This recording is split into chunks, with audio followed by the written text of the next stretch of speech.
চালালাপা ক্রনিকলসে স্বাগত। আজকে এম, একটা খবর চোখে পড়লো, তাই মনে হলো যে আপনাদের সাথে একটু এই খবরটা নিয়ে আলোচনা করি, আপনাদেরকে একটু জানাই, আপনাদের যদি চিন্তার কোনো খোরাক হয়।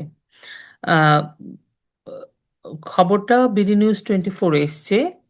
এখানে বলেছে যে মনোনয়নপত্র নিতে এসে গ্রেফতার ছাত্রলীগের সাবেক নেতা। আহ, প্রফেসর ইউনূস শুরু থেকে বলে এসছেন যে এবারের নির্বাচনটা হবে স্মরণকালের সবচাইতে ভালো, সুন্দর, গ্রহণযোগ্য নির্বাচন এবং খুবই একটা ইউনিক নির্বাচন উনি করতে যাচ্ছেন। এবং এই নির্বাচনে একটি প্রধান রাজনৈতিক দল, বাংলাদেশের সবচাইতে জনপ্রিয় রাজনৈতিক দল আওয়ামী লীগকেও তিনি রাখেননি। তার সাথে 14 দলকে তিনি রাখেননি, আওয়ামী লীগের কের উপর ব্যান করে দিয়েছেন। এবং আওয়ামী লীগের সহযোগী সংগঠন ছাত্রলীগকেও ব্যান তো আছেই, ছাত্রলীগকে উনি সন্ত্রাসী সংগঠন আখ্যা দিয়ে উনি ছাত্রলীগকে ব্যান করে দিয়েছেন। তো এই দলগুলো নাই, কিন্তু উনি বলছেন যে সবার জন্য এছাড়া নির্বাচন, বাকিদের নির্বাচন করতে পারবে। এবং এই যে একটা উম, আহ, আহ, একটা ক্যাপশন দেখলাম, শিরোনাম, যে মনোনয়নপত্র নিতে এসে গ্রেপ্তার ছাত্রলীগের সাবেক নেতা। তো এই যে ছাত্রলীগের সাবেক নেতা মনোনয়নপত্র এসে, আমরা যদি ভাগ ভাগ করে করি, আমি একটু খবরটা পড়ে শোনাই, তারপর আমি যাব। তাপস 2006 সালে ঢাকা বিশ্ববিদ্যালয়ের ছাত্র থাকাকালে ছাত্রলীগের রাজনীতিতে অন্তর্ভুক্ত ছিল। বন্ধুরা, 2006 সালে। এবং গোপালগঞ্জ প্রতিনিধি 23শে ডিসেম্বর খবরটা পাবলিশড হয়েছে, মানে আজকে। জাতীয় সংসদ নির্বাচনে গোপালগঞ্জ 3 আসনে স্বতন্ত্র প্রার্থী হতে মনোনয়নপত্র সংগ্রহ করতে এসে গ্রেপ্তার হয়েছেন নিষিদ্ধ ঘোষিত ছাত্রলীগের সাবেক এক নেতা। সাবেক সংগঠনটির কেন্দ্রীয় কমিটির সাবেক সদস্য তাপস হালদারকে, 35 বছর বয়স, মঙ্গলবার দুপুরে গ্রেপ্তার করা হয়েছে বলে কোটালীপাড়া থানায় ওসি রিয়াদ মাহমুদ জানান। তাপস 2006 সালে ঢাকা বিশ্ববিদ্যালয়ে ছাত্র থাকাকালীন সময়ে ছাত্রলীগের রাজনীতিতে যুক্ত ছিলেন। তিনি উপজেলার কলাবাড়ি ইউনিয়নের কুমারকান্দি গ্রামের হরেকৃষ্ণ হালদারের ছেলে। তাপস হালদারের প্রধান নির্বাচনী এজেন্ট হরিদাস মজুমদার নয়ন বলেছেন, সকাল 11:30টার দিকে আমরা 5 জন, মানে নয়ন এবং তাপস সহ, মিলে মনোনয়নপত্রের জন্য কোটালীপাড়া ইউএনওর কার্যালয়ে যাই। সেখানে প্রবেশের আগে কোটালীপাড়া থানা বিএনপির সাধারণ সম্পাদক আবুল বাশার হাওলাদার আসেন, পরিচিত হন, কিছু কথা বলেন এবং চলে যান। এরপর পুলিশ এসে তাপস হালদারকে গ্রেপ্তার করে নিয়ে যান। তিনি বলেন, তাপস 17 বছর কোনো রাজনৈতিক পদে ছিলেন না। আমার জানা মতে তার নামে আগে কোনো মামলাও ছিল না। তাপস হালদারের এলাকায় জনপ্রিয়তা আছে, যদি নির্বাচন করতে পারেন তা আহ, সেটাও তিনি প্রমাণ করতে পারবেন যে তার জনপ্রিয়তা আছে। হরিদাস মজুমদার বলেন, তারপরও আমরা মনোনয়নপত্র সংগ্রহ করার চেষ্টা করছি। যদিও তাপস অ্যারেস্টেড হয়ে গেছে, মনোনয়নপত্র নিতে পারলে দাখিল করব। মনোনয়নপত্র দাখিল করবেন। কোটালীপাড়া থানার ওসি রিয়াদ মাহমুদ বলেন, দুপুরের দিকে উপজেলা শহরের পশ্চিম পাড়া এলাকা থেকে তাপস হালদারকে গ্রেফতার করা হয়েছে। তাকে পয়সারহাট গোপালগঞ্জ আঞ্চলিক সড়কে উপজেলা ওয়াবদাহাট এলাকায় নাশকতা সৃষ্টির মামলা সন্দেহজনক ভাজন আসামি হিসেবে গ্রেপ্তার করা হয়েছে। পরে তাকে আদালতের মাধ্যমে কারাগারে পাঠানো হয়েছে। তো চলতি বছরের 16ই July NCP Gopalganj road march ঠেকাতে পয়সারহাট গোপালগঞ্জ আঞ্চলিক সড়কের ওয়াবদারহাট এলাকায় গাছ ফেলে বিক্ষোভ করেন আওয়ামী লীগ ও সহযোগী সংগঠনের নেতা কর্মীরা। এতে জনমনে ভীতি সৃষ্টি হয়, যানবাহন চলাচলে প্রতিবন্ধকতা হয়। এ ঘটনায় কোটালীপাড়া থানায় তৎকালীন এসআই উত্তম কুমার সেন বাদী হয়ে 155 জনের নামে উল্লেখ করে অজ্ঞাত আরও 1,500 জনকে আসামি করে মামলা করেন। এই হচ্ছে সার্বিক অবস্থা। এখন বন্ধুরা, আমি এই খবরটা আপনাদেরকে কেন পড়ে শোনালাম, কারণ পুরো ঘটনাটা যে সাজানো ছক, মানে এটা কি শুধু তাপস হালদারের গল্প? বাংলাদেশে যে গণতন্ত্র গণতন্ত্র গণতন্ত্র করে গলা ফাটিয়ে ফেলা মানুষগুলো, আসিফ নজরুলদের মতো লোকরা ক্ষমতায় গিয়ে গণতন্ত্রটিকে যে শ্বাসরোধ করে ফেলছে, এটা কি সেই গল্পটা না? একজন মানুষ যিনি প্রায় 17 বছর কোনো রাজনৈতিক পদে ছিলেন না, একজন নাগরিক হিসেবে ইউনুসের কথা মতো, ইউনুসের আম, বিজ্ঞাপন বা প্রজ্ঞাপন বা ইউনুস এবং ইসির কথা মতো তারা মনোনয়নপত্র, একজন সাধারণ নাগরিক হিসেবে, বাংলাদেশের নাগরিক হিসেবে সে মনোনয়নপত্র নিতে গেছে।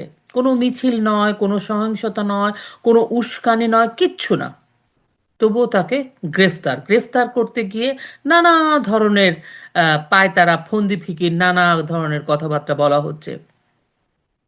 গণতন্ত্র কি এইটাই, যে একটা মানুষ যে নাকি বাংলাদেশের নাগরিক, যার নামে কোনো মামলা নাই, যে কোনো মিছিল মিটিং করে নাই, যে কোনো উস্কানি দেয় না, তার কোনো প্রমাণ নেই, সে জাস্ট নমিনেশন নিতে গেছে, কোনো এককালে 17 বছর আগে সে ছাত্রলীগ রাজনীতির সাথে যুক্ত ছিল, সেই জন্য তাকে গ্রেফতার করে ফেলছে। এবং গ্রেফতারের তার নামে পরে মামলাটা কি দেওয়া হয়েছে? সন্দেহভাজন নাশকতার মামলা, যেখানে 155 জনের নামে, এবং আরো মামলা তো আছে, আরো অজ্ঞাত 1,500 মানুষের সাথে এই ভদ্রলোকও, তাপসও অভিযুক্ত। এইখানে আসলে প্রমাণের চেয়ে বড় হচ্ছে ভয়। আইনের চেয়ে রাজনীতিটাই শক্তিশালী হয়েছে। এখানে কোনো আইন নাই, নিয়ম নাই, কানুন নাই, প্রতিহিংসা। এবং এই যে বিএনপির লোকটা কথা বললো, একটু পরে পুলিশ এসে ধরে নিয়ে গেল। এই হচ্ছে বাংলাদেশের আসন্ন, যদি নির্বাচন ইউনুস করেই ফেলে, সেই নির্বাচনের চালচিত্র। আজকে যদি মনোনয়নপত্র নিতে গিয়ে গ্রেফতার হতে হয়, আর যদি জনপ্রিয়তার অপরাধ হয়ে দাঁড়ায়, আর যদি 2006 সালের একজন ছাত্র রাজনীতিবিদ ছাত্র রাজনীতির সাথে যুক্ত ছিল, 17 বছর পরে সেটা টেনে এনে আজকে তার নাগরিক অধিকার কেড়ে নেওয়া হয়, তাহলে এই বাংলাদেশে আসলে কাদের বাংলাদেশ? এ বাংলাদেশে কারা থাকবে? এই নির্বাচন কি নির্বাচন? এটা তো নির্বাচন না, আসলে এটা তো একটা ফাঁদ। মানে ইউনুস যে কোনো ভাবে জামাতকে ক্ষমতায় আনবে, এটা হচ্ছে সেই নির্বাচন। ইউনুস যে কোনো ভাবে মানে মুক্তিযুদ্ধের পক্ষের শক্তিকে আটকাবে, এটা হচ্ছে সেই নির্বাচন। এবং এই নির্বাচনে ইউনূস যে কথা বলেছে, আপনারা আসতে পারবেন, সবাই নির্বাচন করতে পারবে, সুন্দর নির্বাচন, এগুলা বলে আগে যেমন মত প্রকাশ করতে পারবেন বলে মত প্রকাশ করতেছে, আর খপ করে রাজনীতি জেলখানায় পুরে দিতেছে, খপ করে ধরে নেবেন, এটা একটা ছিপ পেরে যেরকম ভাবে বসে থাকে না হায়না, ওই রকম অবস্থাটা। এছাড়া তো আমার আর কিছু বলার নাই। এইটাতে কি কি বার্তা দেয় ভাই? স্বতন্ত্র হওয়াটা খুবই বিপজ্জনক, আপনি হতে পারবেন না, প্রতিদ্বন্দ্বিতা করতে পারবেন না, সেটা শাস্তির যোগ্য অপরাধ। আর গণতন্ত্র অসম্ভব দূর দূরস্থ।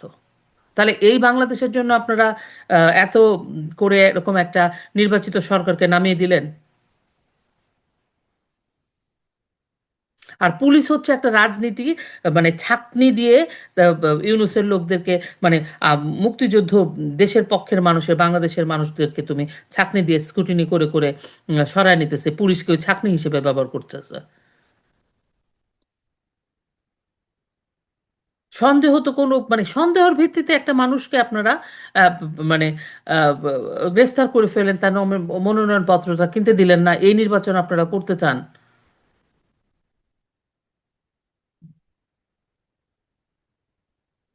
এখানে তো ভোট ভোট হলো, ভোটের জায়গা নেই। তাহলে ভাই, ডক্টর ইউনূস, হ্যালো, নির্বাচনের দরকারটা কি? এত পয়সাপাতি খরচটা না করে আপনারা নিজেরা একটা ব্যালট, কতগুলা ব্যালট বানায় টানায়, ব্যালট সিল টিল মেরে আপনারা দেখায় দেন, বলে দেন, ডিক্লেয়ার করে দেন। ইউনুস, আপনি ডিক্লেয়ার করে দেন যে সর্বসম্মতিক্রমে সবার পছন্দ করছে বাংলাদেশ, আপনারা হ্যাঁ ভোট জয়ী হয়েছে, হ্যাঁ ভোট জয়ী হয়েছে, আপনারা জামাতকে চান, হ্যাঁ হ্যাঁ ভোট জয়ী হয়েছে, হ্যাঁ ভোট জয়ী হয়েছে, এই বলে বলে আপনারা ডিক্লেয়ার করে দেন, শেষ হয়ে যায়।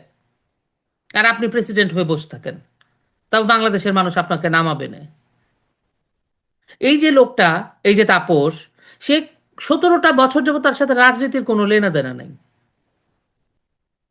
মানে এইটা আপনি কি প্রমাণটা করতে চাইলেন তাকে তাকে গ্রেফতার করায়? এরকম নির্বাচন, এরকম হামলা, এরকম নির্যাতন, এরকম মামলা, এসব দিয়ে আসলে নির্বাচন হবে না। সরি, দেশটাকে বাঁচাতে হলে ইউনূস সরকারকে চলে যেতে হবে। কারণ এই যে, অথবা ইউনূস সরকার তার চূড়ান্ত যা করার মনোবাসনা সেটা পূরণ করুক, বাংলাদেশের মানুষ বসে বসে আমরা চলেন দেখি। ইউনূস সরকার বলে ফেলেন, আপনার এই নির্বাচনের খেলা খেলার দরকার নেই। আপনি বলে ফেলেন হ্যাঁ ভোট জয়যুক্ত হয়েছে, এবং হ্যাঁ ভোটার কি, আপনারা কি ইয়েতে চান, জামাতকে চান, চাই, এই বলে নিজেরা নিজেরা দিয়ে জয়যুক্ত করে ফেলেন। এছাড়া তো আমাদের আর কিছু বলার নাই ভাই। এই ছেলেটাকে আপনারা কেন, এই এই মানুষটাকে আপনারা গ্রেফতার করলেন? আপনাদের সদিচ্ছা, যে আপনাদের যে দূরবর্তী সন্ধি, এটা তো বোঝাই যাচ্ছে। বন্ধুরা, আমি মানে বেশি লোক, আমার এই চ্যানেলটা, আমি যেটা বললাম, আমার চ্যানেলটা শায়লা লোপা ক্রনিকলস, আপনারা একটু সাবস্ক্রাইব করবেন। আর আমরা যে কথাগুলো বলি, শুধু আমি না, আমি তো কতটুকুনি আর বলতে পারি, আমাদের যারা সতীর্থরা আছেন, যারা বাংলাদেশের এই ক্রাইসিসটাকে বিশ্বের সামনে তুলে ধরার চেষ্টা করেন, তাদের সবার কথাটা একটু শুনবেন। আর আপনাদের সবার হাতে ফোন আছে সব, এবং সবচেয়ে বড় কথা কি, বাংলাদেশের সংবিধান অনুযায়ী আমরা জনগণই সকল ক্ষমতার উৎস। এই রাষ্ট্র জনগণের। ডক্টর ইউনূস এবং তার যে সভাসদ চাইলেই যা কিছু তা করতে পারেন না।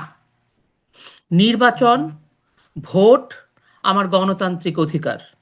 আমার ভোট আমি দেব, যাকে ইচ্ছা তাকে দেব। নিবন্ধিত রাজনৈতিক দলের মার্কা ব্যালটে থাকতে হবে।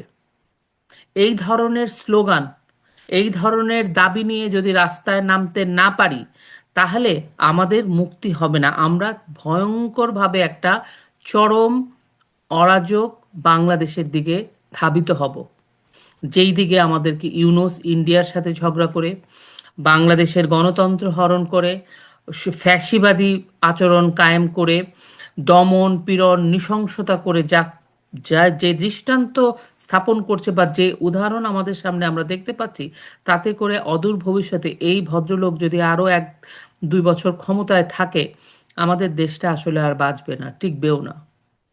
আরেকটা গাজা স্ট্রিপ হওয়া, আমরা আরেকটা গাজা হয়ে যাব। তা আমরা কি এটা চাই? আমরা এটা চাই না। তো সে কারণে বলি, ইউনূস সাহেবের উদ্দেশ্য খারাপ। এই এই যে এই যে নমিনেশন পেপার নিতে গিয়ে স্বতন্ত্র প্রার্থী হিসেবে একজন মানুষ ভোটে দাঁড়াতে চেয়েছে, তার ভোটাধিকার, তার নির্বাচন করার অধিকার, তার মূল মানে তার যে সাংবিধানিক রাইট, সেটাকে এটা হরণ করা হয়েছে, গণতান্ত্রিক অধিকার হরণ করা হয়েছে। কিন্তু আসলে এই এই যে অপরাধ তার একের পর এক করে যাচ্ছে, এটাতে যে আমরা আমরা কার কাছে আসলে বিচারটা দিব? কারো কাছে বিচার দেওয়ার মতো মানুষও আমাদের সামনে নেই।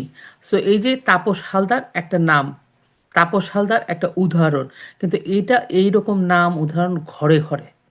সো আমাদেরকে আসলে নিজেদেরকেই প্রতিবাদী হতে হবে, নিজেদের অধিকারটা আমাদের নিজেদেরকেই আদায় করে নিতে হবে। আর যদি সেটা আমরা ইউনুসের আন্ডারে, সেটা হবে না। সো ইউনূস সরকারকে যেতে মানে স্টেপ ডাউন করতে হবে। সে ব্যর্থ, সে চরমভাবে ব্যর্থ ভদ্রলোক, তার সরকার। এবং আসিফ নজরুল একটি প্রচণ্ড পরিমাণে লোভী, ভণ্ড, প্রতারক মানুষ। সে আইন বিভাগটাকে, আইনকে একটা ছেলে খেলাতে পরিণত করেছে। এত বিচার বিভাগকে এত পদদলিত বোধহয় কোনো সরকার করেনি, যেটা আসিফ নজরুল করলো। ওহ খালেদ, আমি ক্ষমতায় গিয়ে এ করব সে করব, কি করছেন সেটা তো দেখাই যাচ্ছে।